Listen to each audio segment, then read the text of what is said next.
Moi, ça fait 30 ans que je dis qu'on devrait enseigner le fait religieux dans toutes les écoles. Donc effectivement, je vais tout à fait dans votre sens. C'est-à-dire que le fait religieux, mais quand je dis le fait religieux, ce n'est pas le catéchisme. C'est-à-dire effectivement, il peut y avoir une école musulmane peut enseigner la foi musulmane, une école catholique, la foi catholique. Mais je dirais que ce qui me semble idéal en fait, en tant qu'éducateur, ce serait que les enfants connaissent ce que c'est que la religion et les différentes religions, les différences entre elles, les ressemblances, comment ça existe, etc. Je pense que ce serait très utile parce que c'est un fait majeur. L'être humain est à 90% religieux dans le monde, aujourd'hui encore. Avant, il l'était à 100%.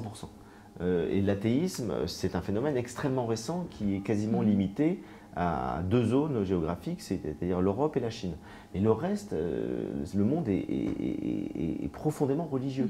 Ce qui fait qu'il faut connaître ce fait-là. Pourquoi l'être humain est religieux, quelles sont les différentes religions, le lien entre la culture et la religion, entre le politique et la religion. Ça va éveiller les enfants aussi à un questionnement critique sur la religion ou faire qu'ils vont s'intéresser à la dimension spirituelle de la religion. Mais là, je dirais que ça me semble nécessaire de parler de la religion dans ce sens-là, d'une manière un peu distanciée, qui fait connaître la religion, parce que l'ignorance, c'est la pire des choses. Donc là-dessus, je pense que c'est un mauvais débat.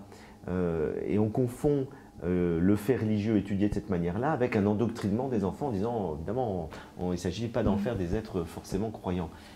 Mais connaître les religions me semble nécessaire aujourd'hui, c'est un fait culturel majeur. Alors, chaque année, on organise une université d'été. Attendez, excusez-moi, je termine. Oui. Parce que j'ai une autre idée qui me vient. C'est qu'en plus, c'est très important par rapport à la famille. Parce que dans la famille, on va leur transmettre des choses de leur propre religion, mais qui ne sont pas toujours forcément objectives, évidemment. Donc, à l'école, ils vont entendre un autre son de cloche. Ça leur permet d'avoir une petite distance, de comparer les choses, d'avoir un peu de recul. Et ben, je pense que c'est une manière aussi de lutter contre une forme de développement possible du fanatisme religieux au sein des familles.